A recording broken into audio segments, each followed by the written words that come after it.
A waterway is underway in Laughlin right along the Colorado River. Developers say they cannot build new homes because there's not enough water for them. It's come down to one thing: who pays for the extra storage? 8 News Now reporter Ryan Matthew explains the divide.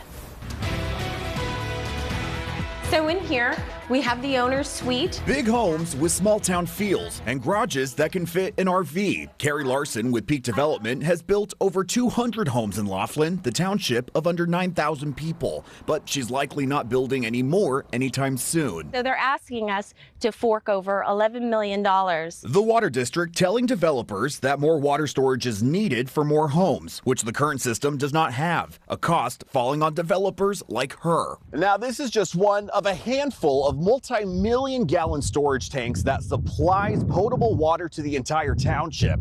And while water officials say there's no growth moratorium in the area, 2 are needed to supply any future developments with water. If you can't build anything, those values will fall. Martin Knaus, president of the Laughlin Economic Development Corporation, acknowledging that as development stagnates here, property values and the property taxes that help pay for town services are lessening. It might work in places in the Las Vegas Valley where 10,000 dwellings are going to be built, but we don't have that kind of, we're hemmed in by government lands. No new water's coming in. It's really only what's in these storage tanks. That's correct. A dilemma Doa Ross is balancing since the Las Vegas Valley Water District assumed operations in 2008. A water system grandfathered in that's not required to meet storage standards today, but still needs to hold enough water for emergencies. We know we're deficient by 4 million gallons worth of storage. And with a debt of over $3 million, she says efforts have focused on improving the system in place than expanding it. We made the decision to go off of the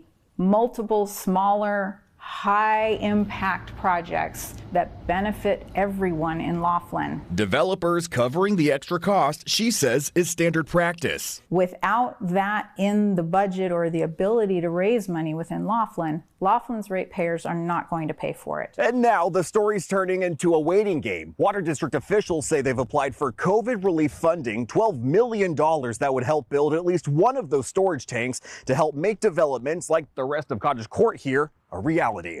Reporting in Laughlin, Ryan Matthew, 8 News Now. Developers say if they had known about the storage shortage in 2008, they could have prepared for this growth. Water officials say there was no budget for system upgrades then and cannot qualify for loans now since they cannot pay them back. But what happens if the grant is not approved? You can find that and this full story on our website, 8newsnow.com.